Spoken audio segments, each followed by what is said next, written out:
Hi guys, welcome to my channel. So ఈరోజు మీ ముందు తీసుకొచ్చిన టాపిక్ ఏంటి అంటే top 200 most repeated one word substitutes in SSC exams. Okay, SSC ఎగ్జామ్స్లో మనకి most repeated top 200 one word substitutes గురించి ఈ వీడియోలో మీకు చెప్పడం జరుగుతుందన్నమాట. సో లేట్ చేయకుండా వీడియోలోకి వెళ్ళిపోదాం. సో ఫస్ట్ వర్డ్ వచ్చేసి ఫిలాంథ్రపిస్ట్.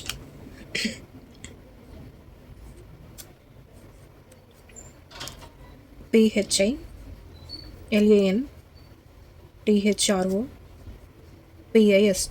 ఓకే, ఫిలాంథ్రపిస్ట్ అంటే a person who helps others by donating money for good causes. Okay, so ప్రజలకు మనీ డొనేట్ చేయడం ద్వారా హెల్ప్ చేసే వ్యక్తిని మనం ఫిలాంథ్రపిస్ట్ అని అంటాం అనమాట. సో ప్రజలకు హెల్ప్ చేసే వ్యక్తి, ఏ విధంగా హెల్ప్ చేసే వ్యక్తి? మనీ డొనేట్ చేయడం ద్వారా హెల్ప్ చేసే వ్యక్తిని మనం ఫిలాంథ్రపిస్ట్ అంటాం అనమాట. A person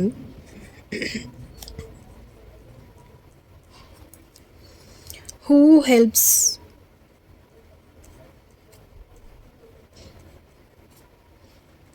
others by donating money for good causes, అంటే మంచి జరగడం కోసం. ఓకే, సో ప్రజలకు మనీ ద్వారా హెల్ప్ చేసే వ్యక్తిని మనం ఏమంటామంటే ఫిలాంథ్రపిస్ట్ అంటాం అన్నమాట. ఓకే, సో దీనికి ఒక చిన్న ఎగ్జాంపుల్ అనేది కూడా మనం చూద్దాం. సో ఎగ్జాంపుల్ ఏంటి అంటే the philanthropist donated money to build schools for poor children.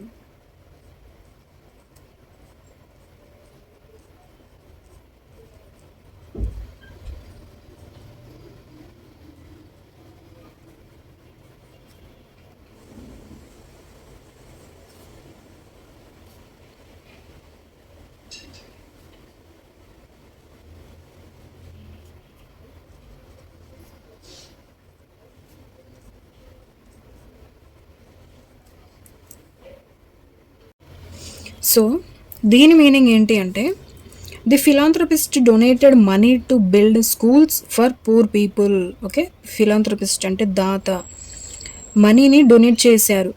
ఎందుకు? టు బిల్డ్ స్కూల్స్ బిల్డ్ చేయడం కోసం. ఫర్ పూర్ చిల్డ్రన్, పేద పిల్లలు ఎవరైతే ఉన్నారో వాళ్ళకి స్కూల్స్ బిల్డ్ చేయడం కోసం ఒక దాత మనీని డొనేట్ చేశారని చెప్తున్నారనమాట. ఓకే, సో నెక్స్ట్ వర్డ్ చూద్దాం. నెక్స్ట్ వర్డ్ వచ్చేసి ఎపిటాఫ్.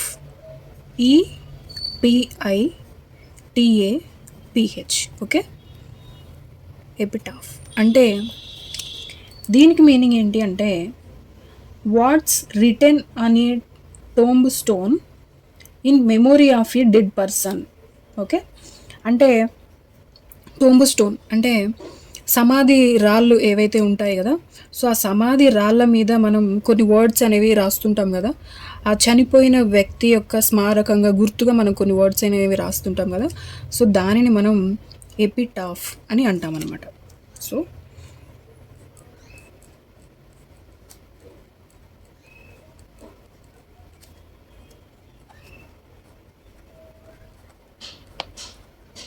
Watts written on a tomb stone in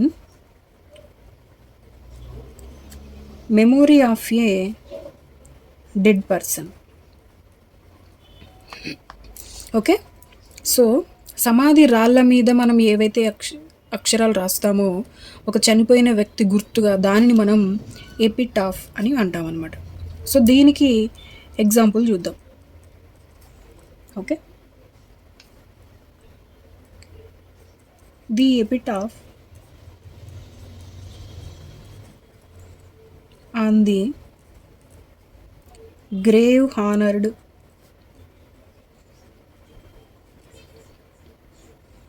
his life. Okay, so the epitaph on the grave honoured his life. Okay, ఆ సమాధి మీద ఉన్న అక్షరాలు అతని యొక్క లైఫ్ గురించి తెలియజేస్తున్నాయని చెప్తున్నారనమాట. ఓకే, సో నెక్స్ట్ వర్డ్ చూద్దాం.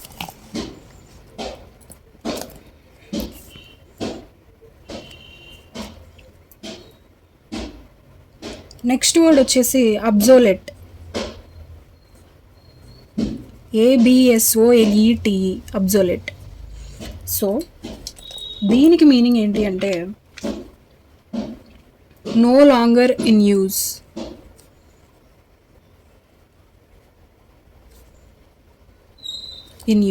Are outdated. ఓకే, దాని డేట్ అయిపోయింది, సో ఎక్కువ రోజులు ఉపయోగంలో లేదు. సపోజ్ ఇప్పుడు మనకి ఒక ఇన్కమ్ సర్టిఫికేటే తీసుకోండి, అది మనకు 1 year వ్యాలిడిటీ మాత్రమే ఉంటుంది. సో అది అవుట్డేటెడ్ అయిపోయింది అనమాట. సో ఇప్పుడు కీప్యాడ్ ఫోన్స్ ఎవరైనా యూజ్ చేస్తున్నారా? చాలా రేర్ కదా. సో అలా అది నో లాంగర్ ఇన్ యూజ్, ఎక్కువ రోజులు ఉపయోగంలో లేదు, సో దాని డేట్ అయిపోయింది అని చెప్తుంటాం అనమాట. సో దీనికి ఎగ్జాంపుల్ ఏంటి అంటే టైప్ రైటర్స్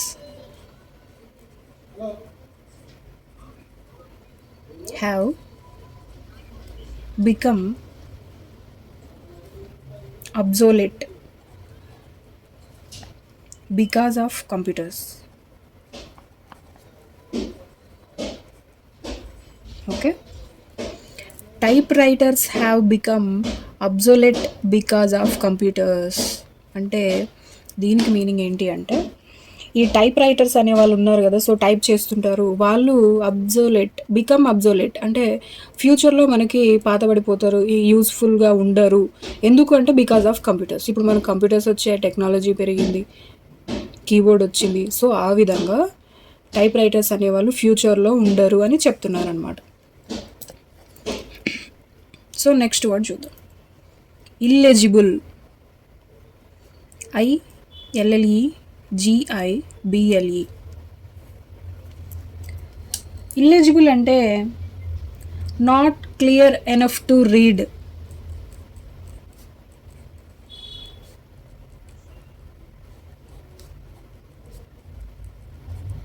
ఓకే, సో చదవడానికి క్లియర్గా లేనిది అనమాట. ఇల్లెజిబుల్ అంటే చదవడానికి క్లియర్గా లేనిది. ఓకే, సో దీనికి ఎగ్జాంపుల్ ఏంటి అంటే the doctor's handwriting was ఇల్లెజిబుల్.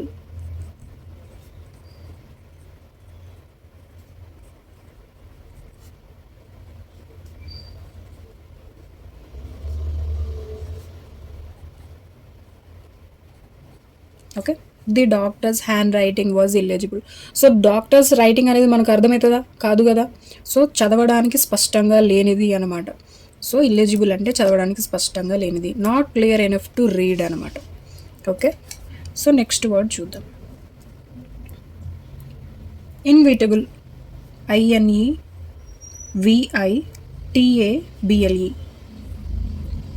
Inevitable అనమాట. అంటే దీనికి ఏంటి అంటే అన్అవాయిడబుల్ అనమాట. అంటే తప్పించుకోలేనిది, లేకపోతే మనం అవాయిడ్ చేయలేనిది. ఓకే, సర్టెన్ టు హ్యాపెన్ అంటే సడన్గా జరుగుతుంది అనమాట.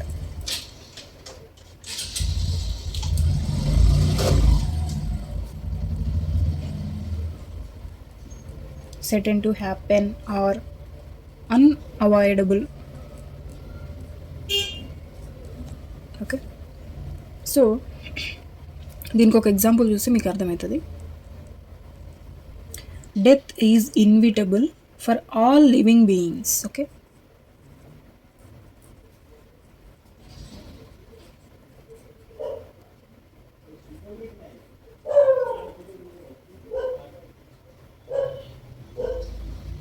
Sorry, INEVITABLE. Okay, death is inevitable for all living beings. Okay, death అనేది అన్ని ప్రాణులకు కూడా అనివార్యమైనది, అంటే తప్పించుకోలేనిది. ఆ విధంగా మనం యూజ్ చేస్తాం అన్నమాట. ఓకే, సో నెక్స్ట్ చూస్తే సిక్స్త్ వన్ ఏవియరీ.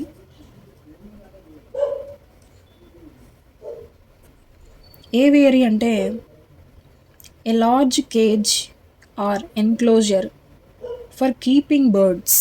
ఓకే, అంటే ఒక పెద్ద పంజరం లేకపోతే పక్షులని ఉంచే ప్లేస్ అన్నమాట. A large cage or enclosure for keeping birds. మనం బర్డ్స్ని ఉంచడానికి ఏర్పాటు చేసిన ప్లేస్ లేకపోతే బర్డ్స్ ఉండే ప్లేస్ ఏ లార్జ్ కేజ్ అనమాట. ఫర్ కీపింగ్ బర్డ్స్, బర్డ్స్ కోసం ఉంచే ప్లేస్ అనమాట.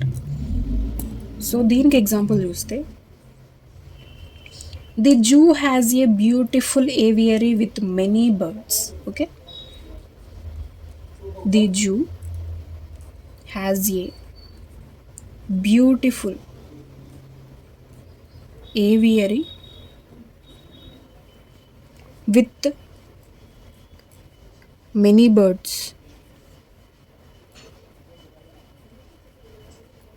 ఓకే, సో జూ అనేది beautiful aviary with many birds, birds ఉండడానికి ఒక beautiful place or beautiful cage, birds కోసం సపరేట్గా ఒక మంచి ప్లేస్ కలిగి ఉన్నది అని చెప్తున్నారనమాట.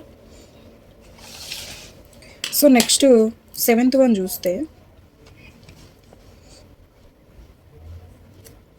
కాంటెంపరరీ.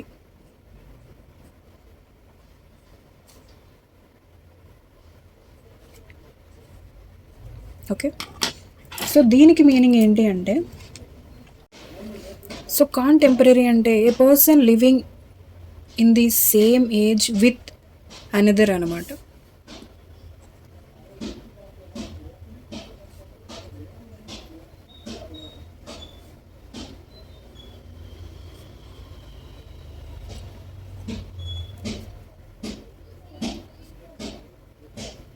సో సేమ్ ఏజ్లో ఉన్న వేరొక పర్సన్ తోటి కలిసి జీవించడం అనమాట. సో మనం జనరల్గా 80s కిడ్స్ 90s కిడ్స్ అని అంటాం కదా. సో 80s వాళ్ళందరూ ఒకే ఏజ్కి సంబంధించిన వాళ్ళు, ఒకే టైంకి సంబంధించిన వాళ్ళు, అలాగే 90s వాళ్ళు ఒకే టైంకి సంబంధించిన వాళ్ళు, ఆ విధంగా చెప్తామన్నమాట.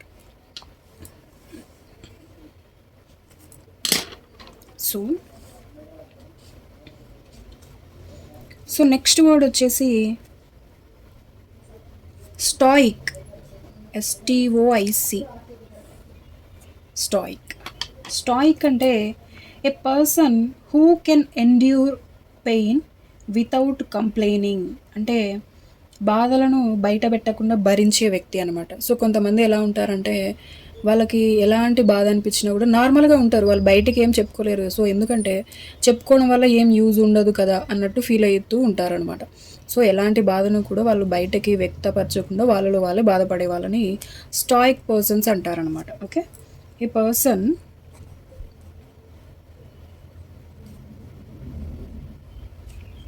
Who can endure pain without complaining.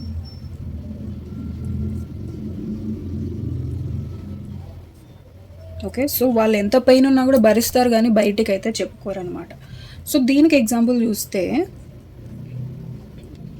The stoic soldier remained calm during the battle. Okay,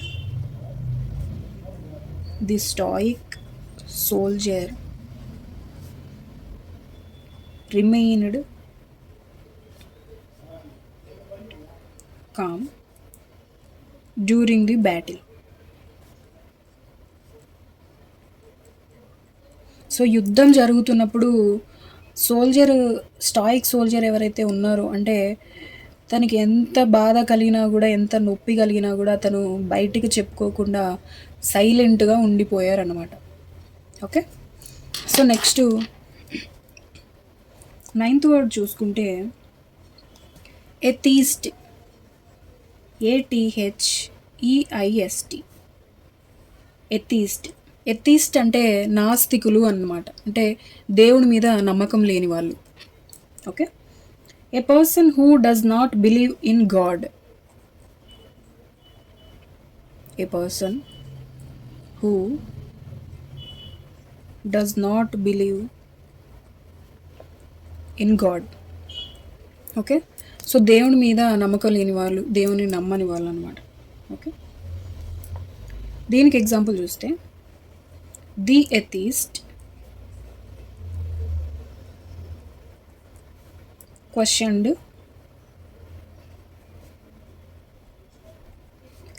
religious beliefs. Okay, the atheist questioned religious beliefs. Okay, so మతాల యొక్క నమ్మకాల గురించి అతను క్వశ్చన్ చేస్తున్నాడు అనమాట. సో అతనికి గాడ్ మీద నమ్మకం లేదు, సో అలాంటి క్వశ్చన్స్ చేస్తున్నాడు అనమాట. Okay, so next cartographer.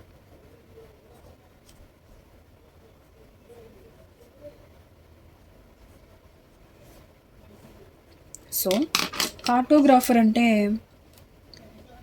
Maps ఉంటాయి కదా, మన Indian map, America map, something ఒక సిటీ మ్యాప్, లేకపోతే ఒక బిల్డింగ్ మ్యాప్, అలా మ్యాప్స్ని తయారు చేసే పర్సన్స్ని కార్టోగ్రాఫర్ అని అంటామన్నమాట. A person who makes maps.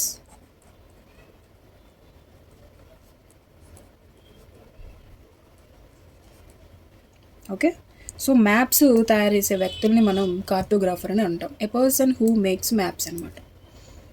So దీనికి ఎగ్జాంపుల్ వచ్చేసి the cartographer created a detailed world map. Okay,